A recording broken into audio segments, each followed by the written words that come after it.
have the questions that were prepared by the league and the neighborhood association, and we'll just ask each of you the same questions. Start with one and then end with the other, and we'll switch on the next question. You'll have 1 minute to respond to the questions. The first one is, what are the 3 main issues that you see for this district, and what would you do to begin to solve them? Diana? I think the 3 main issues that we have in this district, and what I'm hearing as I'm out talking to people, people are worried about public safety. They're worried about the car theft that is happening, the opportunity crimes that are happening, and how we remain safe. Homelessness and people who are experiencing homelessness has increased in Southeast Denver, and this is also another issue of thinking about how we really address that here in the district.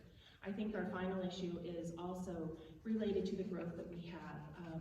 Here in U Hills and in the North U Hills neighborhood where we are situated right now, just outside of district, but where we are situated really does matter how this district grows. And I know that there was a meeting this evening to discuss the near Southeast Denver plan. Tony? I think that the top issues that I'm hearing about, and we've been knocking on doors for over 4 months, are public safety, housing and homelessness, and pedestrian and bicycle infrastructure.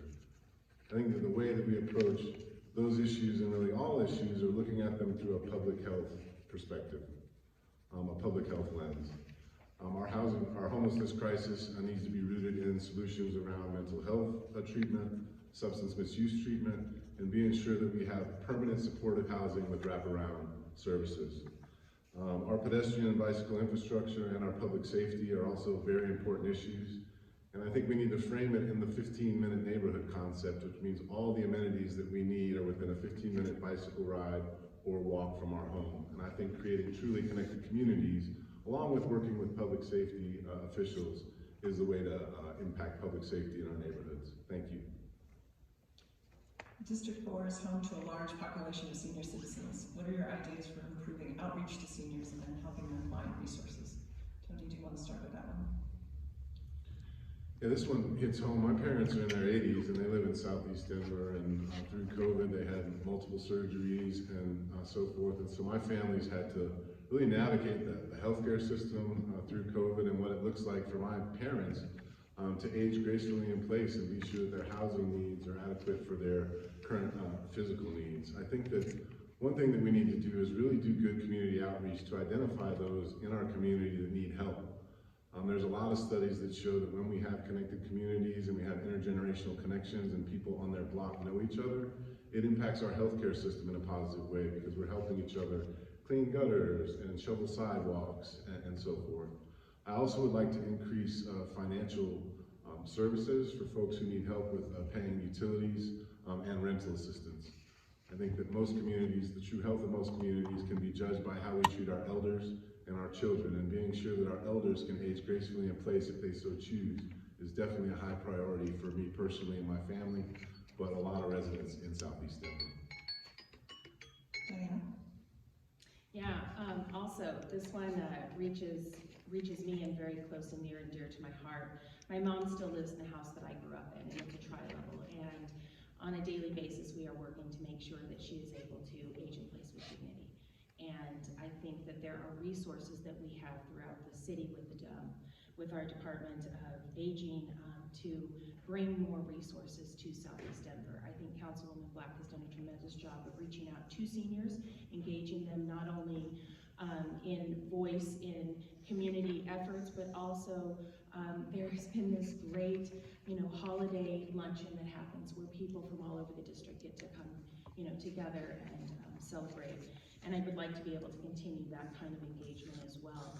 But I also know that we do have our community, and there should be more outreach that we are doing and engagement in forums like this so that we can really make sure that our seniors have that ability to age in place with dignity. What are your ideas for making the neighborhoods and corridors more pedestrian friendly, especially along Hamden, Yale, and Colorado Boulevard? Diana, we'll just do back and forth. Okay.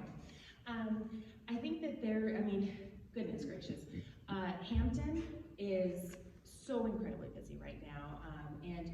Hampton, Yale, and Colorado Boulevard? Mhm.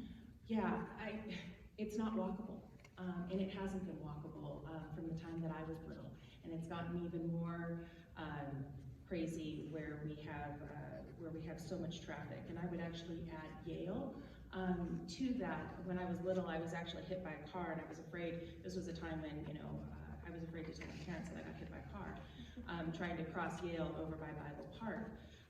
Those are things that we need to be able to make sure that not only for recreation, but also to be able to get to work and get to school, that our young people and all residents in Southeast Denver have a way, transportation and ways to be able to safely get across the streets and walk along those corridors as well.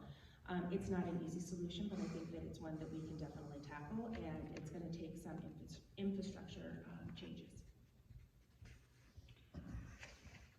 Gosh, this is a challenge that's really tough to tackle and very important because we're talking about the safety of pedestrians and cyclists. Denver has had the Vision Zero program implemented for quite some time now, and since its implementation, pedestrian deaths and accidents have increased.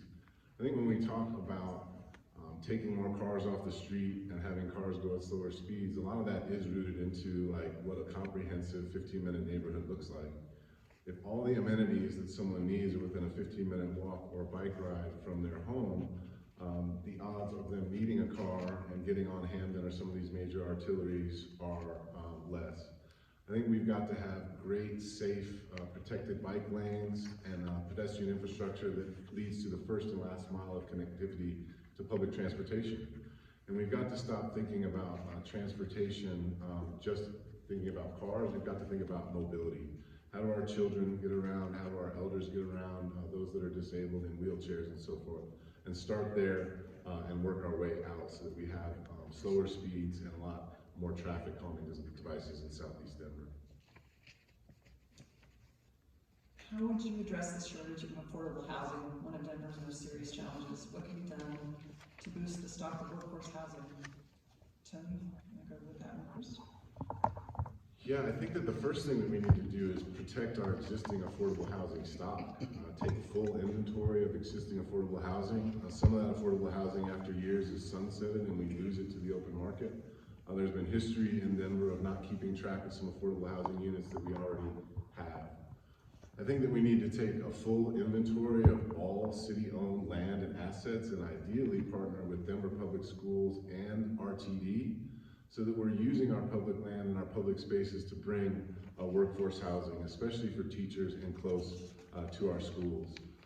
Seattle just passed the start of a social housing initiative yesterday where they're going to have municipally developed, owned, and operated permanently affordable social housing. And that's some of the things that I think we need to take a look at since the crisis is so dire.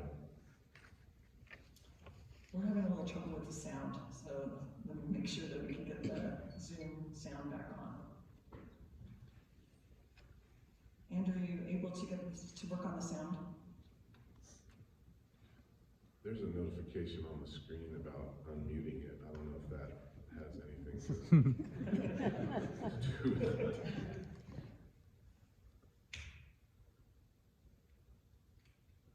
Testing? Yeah, I can hear you now.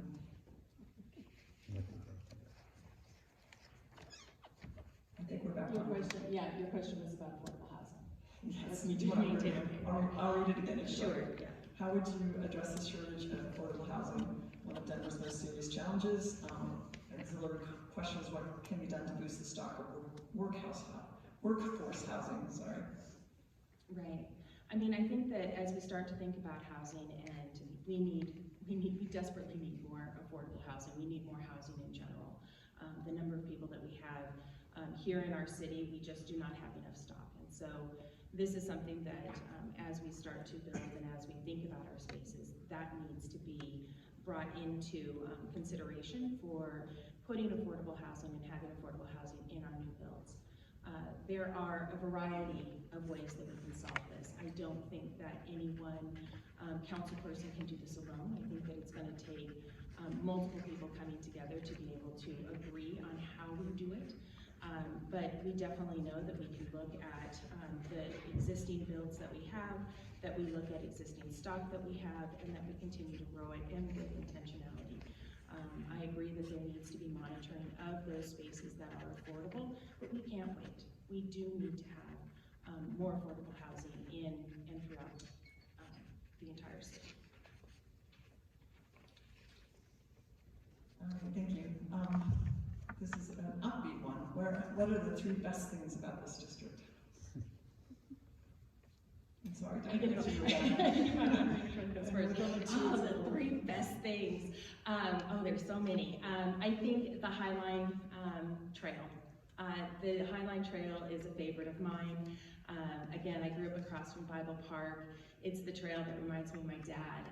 He ran it every day for over 50 years. It'll be 4 months tomorrow that he passed away, and so it is a place that's near and dear to my heart, that I truly love. I think the people, when you say a place, I think the people going out and knocking doors and just the people that I meet in each neighborhood, a little bit different flavor, a little bit of different folks, but it's really, I think, the people within Southeast Denver. And then, I don't know, I mean, there are so many places. I would say that I really, I was gonna pick a place that I like to go and eat, but I really do appreciate, places that are out there like Zane's and just some of the other places along Hampton, the New York Deli. I mean, those are great places that are in our community that I really like to visit. Tony, what improvements would you like to work on in District 4? I got muted too. Oh, I'm sorry. I'm so I sorry. celebrate the wonderful things. The good things, the 3 best things about this district. So sorry. Sure, no problem. The parks and open spaces, I agree with Diana, the Highline Canal. I mean, growing up in Southeast Denver, riding my BMX bike all over the place, Roseman, Eastmore Park, Southmore, enjoying the outdoors. I agree about the people and the small businesses, and what you'll see in me as a leader is that I believe all the assets we have to build a strong community are already in our community. There's wonderful nonprofits, teachers, small business leaders in our community. And then the other thing that I think that is the third thing, I'm most excited about the opportunity we have in Southeast Denver to lead the way in what it looks like to tackle complex issues.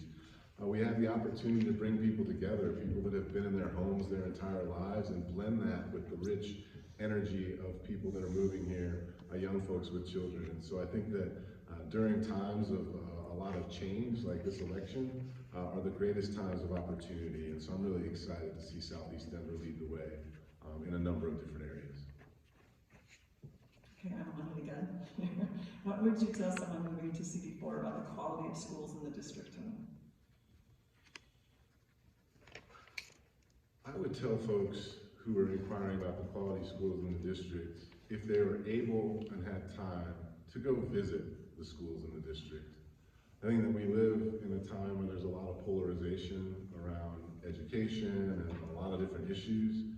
And I'm a firm believer in finding a way to have quality schools in every neighborhood. And so I would give people my perception of what it's been like to work in the schools in Southeast Denver. Specifically TJ, I've been attending PTO meetings at Hamilton and other schools. And so I would say that our community has wonderful schools with great staff, families, and students. And that if you have time, please visit the schools, contribute your time, talent, and treasure to the schools, because it's going to take all of us to ensure that we do have strong schools in every neighborhood. This is actually a real life scenario. So I feel like I'm constantly marketing District 4. I have a really good friend, and we work together, and as she was looking for a new place to live, I was like, you need to come down to Southeast Denver. This is a great place. These are great schools. And lo and behold, I take credit for her moving here. She has become super involved in the PTO at her elementary school and now at the middle school. At Southmore and also at Hamilton. I think that our schools are great.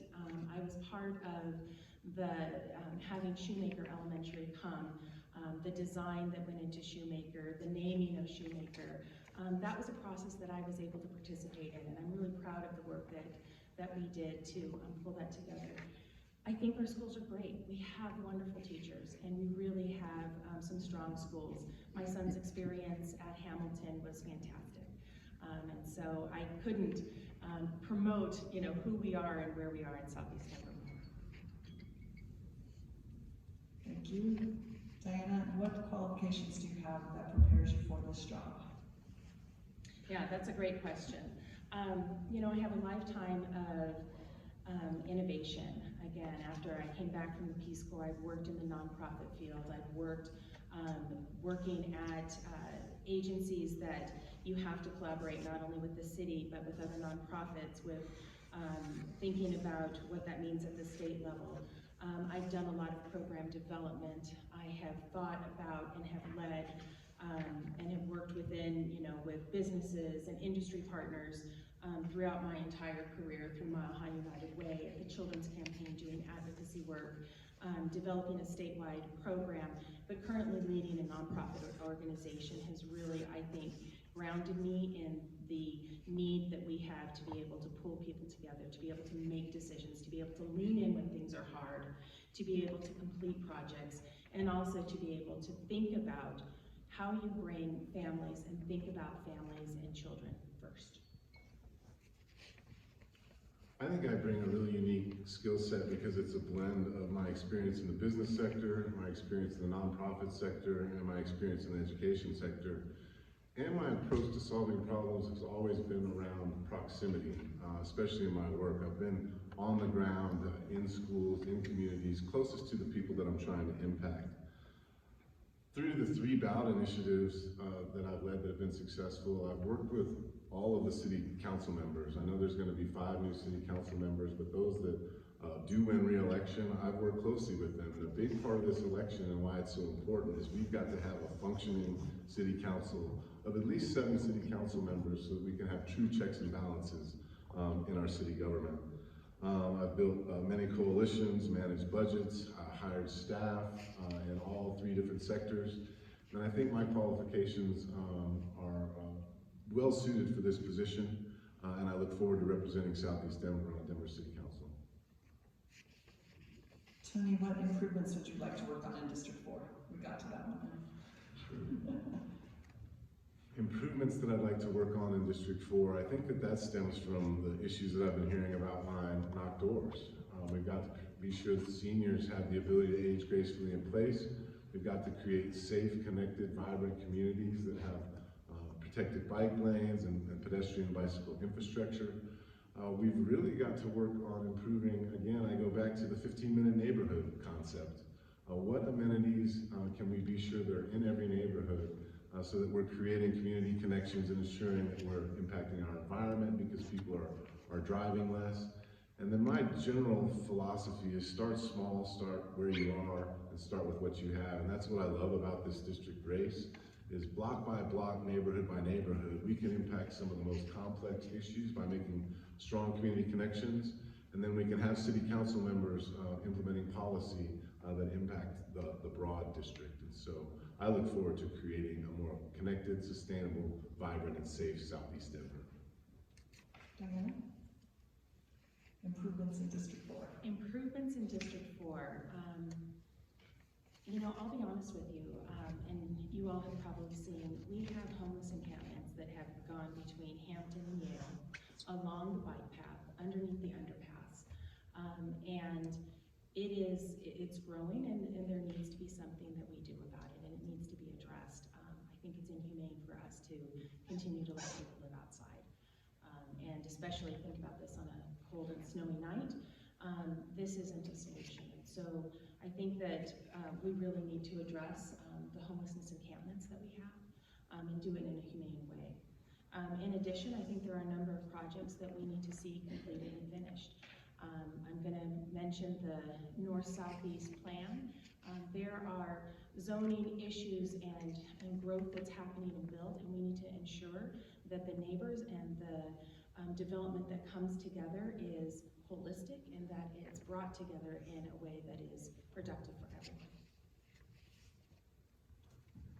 Diana, how would you encourage people to recycle more? And one suggestion that came was, would you try to get waste management and Denver Parks and Rec to put containers in Eisenhower Park and other parks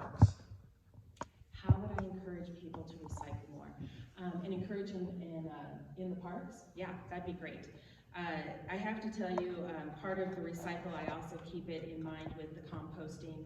I was not an early adopter of the composting. This was something that my husband wanted to do, and because I wasn't quite sure how it was going to work, and now I can't imagine our house without it. It changed fundamentally the way that my kids think about recycling, about how they think about composting, and when you think about how communities change and how mindset changes, it starts early. And so I would strongly encourage with the composting and also with recycling. I think in the parks, desperately needed. And I would also add to that, I think there needs to be opportunities for us to also clean up the trash because we have bins that are overwhelming, and this is something that we need to address in our district. I think that climate change along with mass inequity are the greatest risks to our security in Southeast Denver and our globe. And it's time that we start addressing climate change like the crisis level issue that it is, and recycling and being more green is definitely a part of it.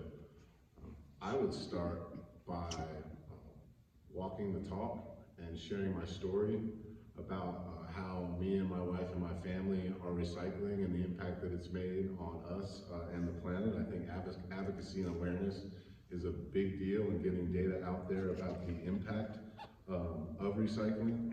And I definitely think we should make more receptacles available, and we should think about innovative ways to potentially work with, there's a company called Big Belly Solar that will have solar powered compaction devices.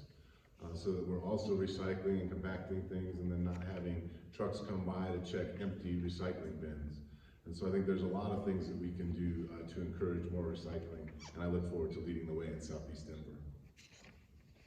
Okay, so this will be the last question from the prepared questions. So those of you in the audience, if you have questions you've written on the card, we'll pick them up. And I know there's some, Diane's coming for the back to pick those up, and I know there's some on the chat as well that I've seen. So to prepare for that. Is our public transportation system adequate for this district? Antonio, I believe it's you, right? I don't think our public transportation is adequate for this district. We talked about it a little bit before about the first and last mile connectivity. It's very hard to get to our transit stops. So I think that that's something that we really need to improve on. There is something that's already been piloted and implemented in Montbello. It's called the Montbello Connector. And Montbello is a little bit similar, where they have a lot of single family homes and the area is pretty spread out. And so since we already have that model to look for, I'd like to see about implementing the Montbello Connector in Southeast Denver as a way to especially help folks that don't have cars, folks with disabilities, our elders, to be sure that that is a way to help them get to public transportation, especially on evenings like tonight. And so I think that when we increase our pedestrian and bicycle infrastructure and improve on that first to last mile connectivity, and then look to proven models, like the Montbello Connector. Those are my comments on the state of public transportation in Southeast Denver. Diana?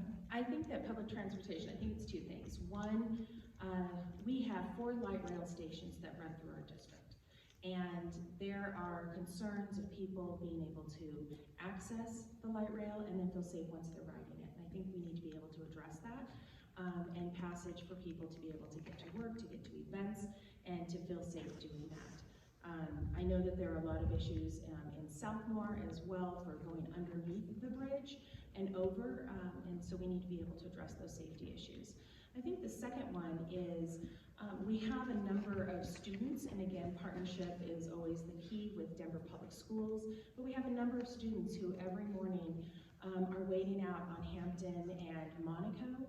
They're waiting out over on Hampton, just over the bridge, to be able to get to school. And I think that these are our kids, this is our community. We should be able to find a safe way for them to get to school, to and from school.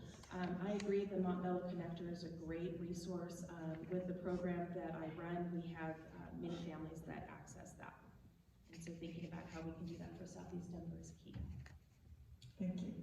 So the next section actually is the one-on-one questions between the two of you, as I will then try and get the questions from the audience put together. kind of doing that. So if, we would ask each other a question, 1 minute for the question, 1 minute for a response. Why don't we start with you, Tony, asking your question of Diana? Sure. Ask me a question. Go ahead. What's a book you read recently that's made an impact on you? Oh, okay, so I'm glad you asked because I like to read. So I was listening to The Light from Within from Michelle Obama, The Light We Carry, thinking of the light from within, but the light that we carry. And I really have enjoyed it.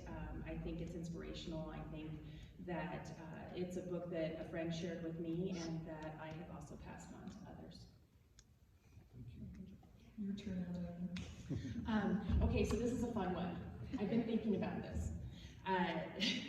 We were in a forum earlier, and you mentioned, and I was intrigued. You mentioned a solution for the icy sidewalks, about the solar-powered radiant heat sidewalks as a solution for icy sidewalks. What does that cost? where do we fund that, and is that a realistic solution for Southeast Denver? Completely. I learned about that by looking internationally for how issues like snow melt, snow and ice removal are handled. One area that I'd like to see expansion in is the Climate and Resiliency Office.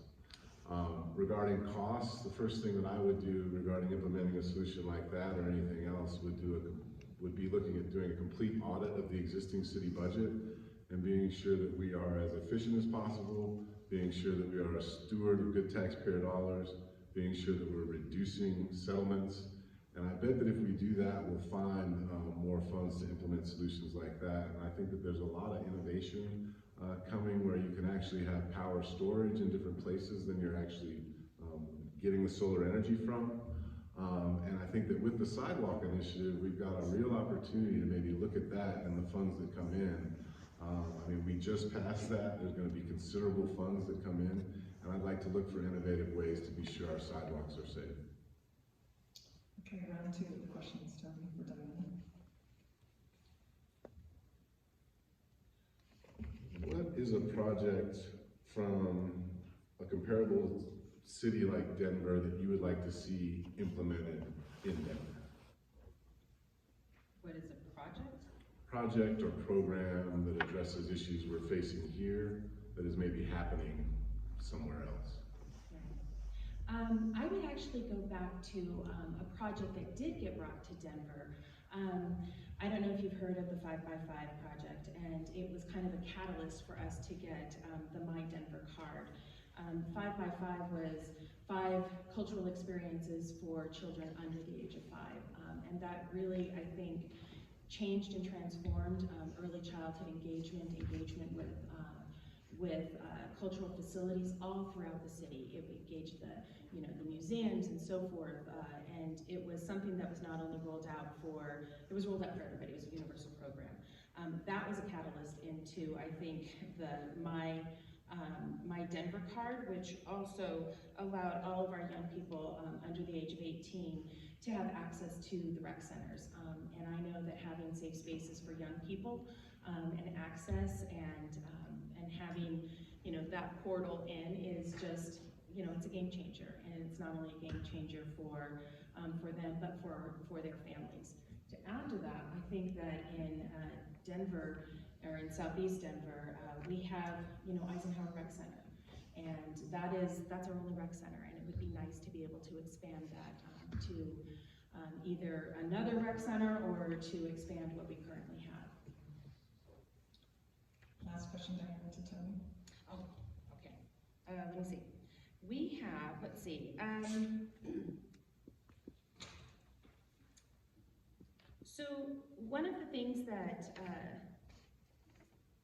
I guess I would ask, and we had talked about this earlier, but it takes a long time to build housing. And for the housing that we need. And so kind of, what would be your plan with dealing with the encampments that we have here in District 4 and until the units are available?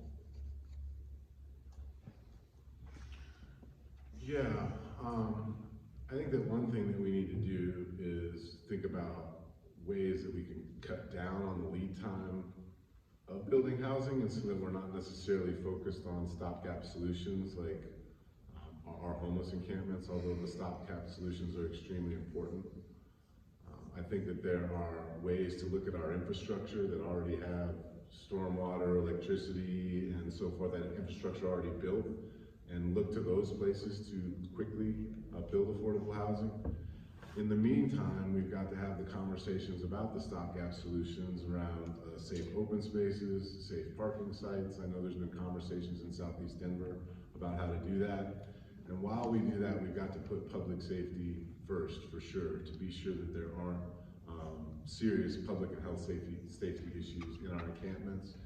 And ultimately, the engagement in those encampments needs to be around getting people into permanent supportive housing with wraparound services. Like a huge thrust and resources around that, and treating it like the public health crisis that it is, and looking at it through a public health lens, and being sure that we're also looking at the pipeline of clinicians that will need to address those needs, and engaging youth in potentially professions and exposure to those clinician areas, because we're going to have a shortfall in staffing to meet those needs of those folks that are on our streets. And so those are some ideas that I have. So great questions between the two of you. Excellent, thank you. Now we'll start with audience questions. The first one actually comes from chat. How do you plan to communicate and connect with your constituents? Toby, I think you're on if we're doing the Sure. One thing that I think Councilwoman Black has done a good job at is community engagement, and I think that any leader will come in and start by building on the great work that's come before them. I think that the monthly electronic newsletter, The Scoop, that Councilwoman Black's office puts out, I love that she considers people like myself who actually like to feel paper and read the Sunday paper, because she does send out a hard copy as well. One thing that frustrates me about politicians is you only see them knocking on your door during campaign season. I would like to do quarterly canvas launches where we're coming to your doors. It's not campaign season, to listen and learn and see how we can help. I think having open office hours and consistent office hours, and not just in the office, but in neighborhoods across the city. And then just generally having a constant feedback loop, always listening to constituents, knowing that the answers lie in our community. And I think that another thing that's important is response time. I think that the council member should respond within 24 hours, whether they have the answer or solution. But those are the types of things that I think about as far as engaging residents. And one other thing that I'll add is carrying on things like South by Southeast Festival and those community engagement activities that we already have, and being sure that we're using those community engagement activities not only to bring people together on a social level, but to get them civically engaged. Are they registered? Are they testifying in city council? Things like that, I think, need to be the ultimate goal of consistent communication. Diana? Yeah, I think there's so many ways to communicate and connect, and I do believe that Councilwoman Black has done a great job with the Scoop, making sure that it is out there electronically for sure. That is a great resource, as well as the town hall that happens. And we also have the South by Southeast. These are great ways to be able to bring people together. But I do believe that we need to be able to also connect to all of our neighborhood organizations and connect to other community groups. We have nonprofits that are here in Southeast Denver, Jewish Family Services, Habitat for Humanity, to name a few. And I think that those are really anchors in connection and listening, but also just listening to residents and having times where we are able to come together and just have listening sessions. I believe that, you know, a good email, a good text always works, and open office hours always. I would like to be able to remain in that same office space. People are familiar where it is, they know the location, and that consistency, I think, also helps communication. All right, thank you. Like many areas, this is from the audience here, like many areas in Denver, Southeast Denver streetscapes are undergoing intense change as small businesses And our neighborhoods are replaced by apartment buildings and complexes that are ostensibly going up to meet affordable housing needs. These new buildings aren't usually any more affordable than the housing that already exists. How would you propose to help us keep the community feeling in our neighborhood and keep commercial areas available for locally owned small businesses? Diane, sorry, I lost track. To keep local areas available for small business? Is that Yes. the question? Okay. I think that it's, you know, again, it comes back to partnership. You know, you have independent private spaces and businesses that come in, and I think that there needs to be work to be able to, you know, to incentivize people to want to come to Southeast Denver, that we are a vibrant community, that we do have people who will frequent those restaurants and those places of business. I think that it's partnership also with our community and our community folks. It should be, you know, as we start to think about developments that are coming in, how do we maintain and not think about the developments coming in, but reversing that in a way of, these are neighbors, we're welcoming neighbors, we're building community. And when you start with that frame, that reshapes your conversation, that reshapes how you build and have your infrastructure come together. Tony? Would you mind repeating the question, please? Sure. Like many areas in Denver, Southeast Denver's streetscapes are undergoing intense change as small businesses in our neighborhoods are replaced by apartment buildings and complexes that are ostensibly going up to meet affordable housing needs. These new buildings aren't usually any more affordable than housing that already exists. How would you propose to help us keep the community feeling in our neighborhoods and keep commercial areas available for locally owned small businesses? Whoever wrote that question is pretty awesome. I just want to say that. And a nice handwriting. I think what's happened in Denver is, at the behest of the mayor's administration, the planning department has treated developers as clients. And the planning department and the mayor's administration should treat us as clients. And as the city is built, the social fabric should be a consideration and what folks want. And so that's part of the reason I think this election is so important, because you can elect leaders that ensure the planning department is working for the right client, which is Denver residents. I think that we can take a proactive approach with commercial realtors and small businesses. One thing I like about the South by Southeast Festival is it's a good snapshot of the wonderful small businesses that we have in Southeast Denver, because you can see vendors that are doing amazing work. What we do to partner with commercial realtors to have, and we've seen in other places, pop-up businesses, where they can have access to commercial space for very cheap, to sort of model and show the community, hey, this is how we can activate this particular space. And then I just add that we also have to start developing for more families. Denver used to be a place, when we look at the building now, a lot of it's for young single professionals.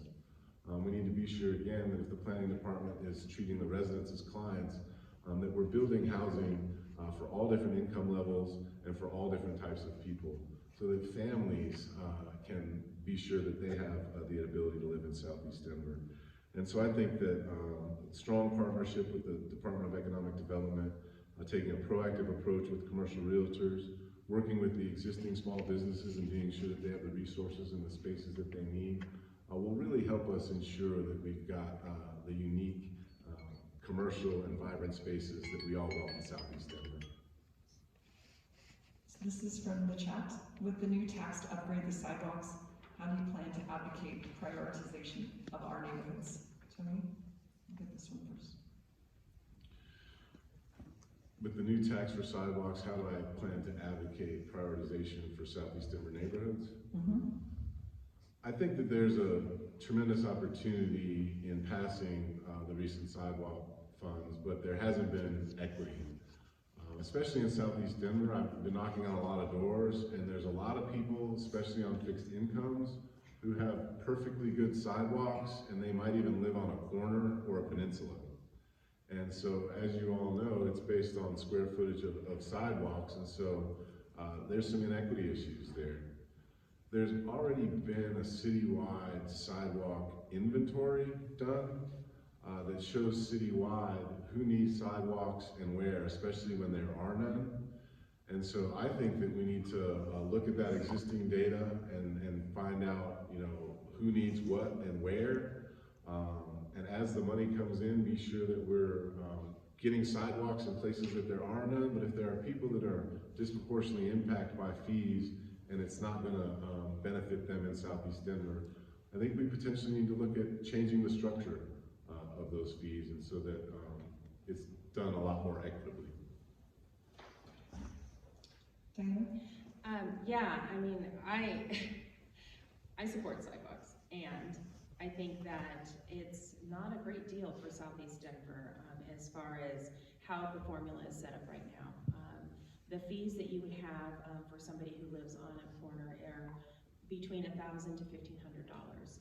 I know for my mom where she lives on a fixed income, this is going to impact her greatly, and this is just something that she just doesn't have in the budget. I do know that we need to be able to work on this formula. It doesn't work for Southeast Denver. It doesn't only not work for Southeast Denver, I don't think it works for Montbello as well, and for other parts of the city. So we definitely need to work on the formula and how we think about making sure that we do have passage on the sidewalks throughout the city, but this definitely needs to be figured out for us in Southeast Denver. All right, Diana, we have two people have almost identical wording on this question. So thank you for running for public office. Thank you for being fair elections candidates.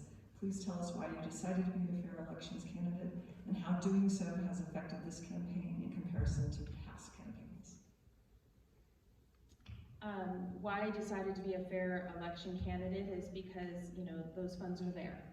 And it's a way for me to be able to access the opportunity to run. I don't think I would have run otherwise because it's pretty daunting to put yourself forward and to think about raising money. I like the opportunity to have community participation and voice.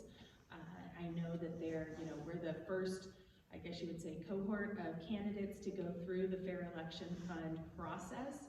And so, when you're always the first, you're on the cutting edge and the bleeding edge sometimes of that process. So I think that it has not only given people an opportunity to give, but to give at an amount that lets them leverage their dollars, and that's pretty exciting.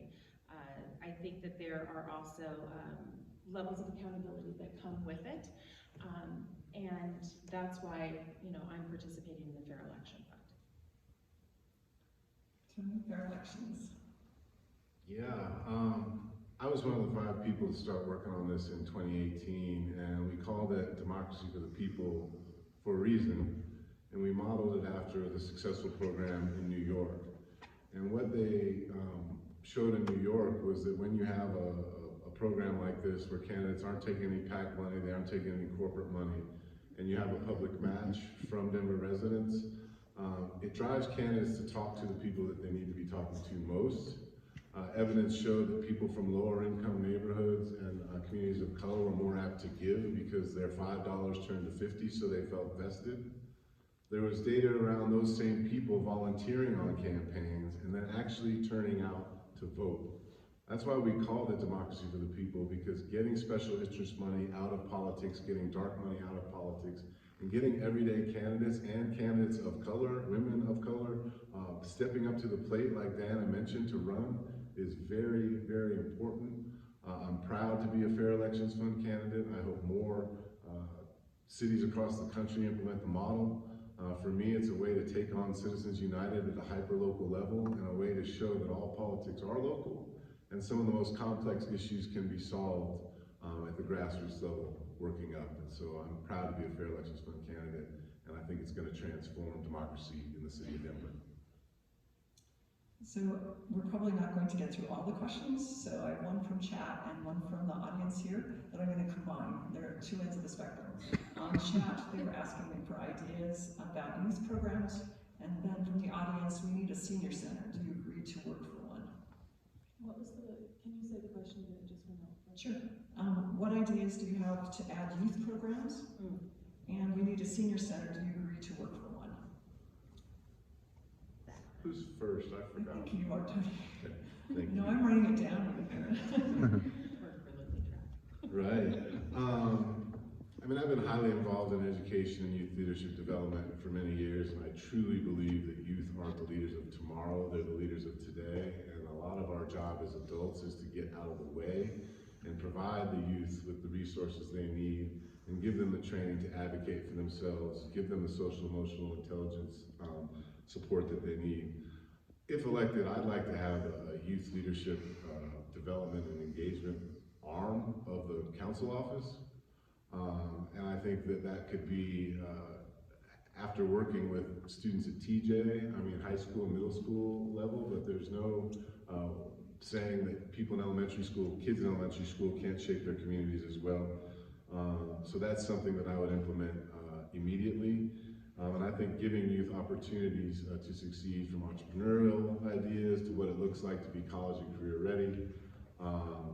Super excited about fostering youth leadership development programs, not only out of the office, but supporting the great existing ones that are already there in Southeast Denver. And then senior center, yes, I love the idea of bringing a regional rec center to Southeast Denver, potentially through a bond initiative. And to me, it sounds like a logical place to potentially have a senior center. And I think that there's a lot of improvement we can do as a city. In the Office of Aging, there are 2 employees, 2. That's a shame, especially with the explosion of our senior population and the resources that they need. So I would love to create a really vibrant senior center where we're holding up some of the most valuable community members that we have, ensuring that they have transportation to that senior center is extremely important. And I think with the ultimate goal, ensuring that they can age gracefully in place in their homes if they'd like. And if they would like to move, we're being sure that folks have all the resources they need to find housing that suits their needs as they do age. Diane, youth programs and senior center. Yeah, I love youth programs. So I'm the executive director of a nonprofit that does out-of-school time programs for young people. And it's critical. We know that having spaces and places for young people and opening up the schools in out-of-school time is critical to not only family support, but to workforce. A lot of people I know don't get off at 3 o'clock in the afternoon, and so these are wraparound services that provide comprehensive programs. I have to say the YMCA does a tremendous job serving Samuels and Shoemaker, but we definitely need more out-of-school time programs for our young people in elementary school, as well as middle, and more engagement at the high school. I do know that there is a shortage of youth workers, of those who are working with kids, and we need to be able to engage them and to be able to have a pathway to participate in youth development.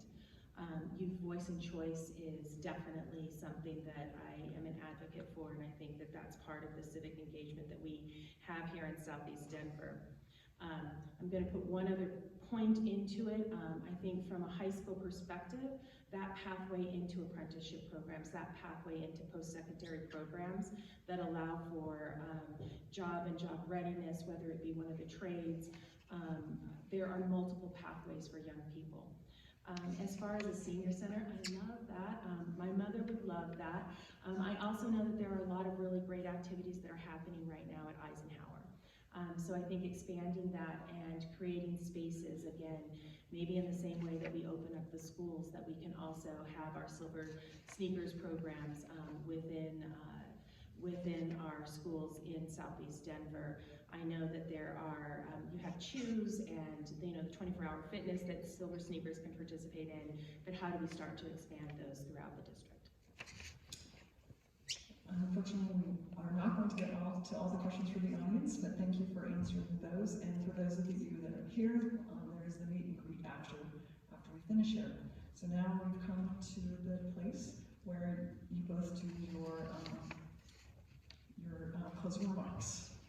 And Tony, I believe it's you first. Wow, thank you. Huge thanks to you all who are in the room and braving the cold this evening. Thank you for coming out, and for all of you that are online, thank you for being so civically engaged and joining us this evening. This has been a great conversation.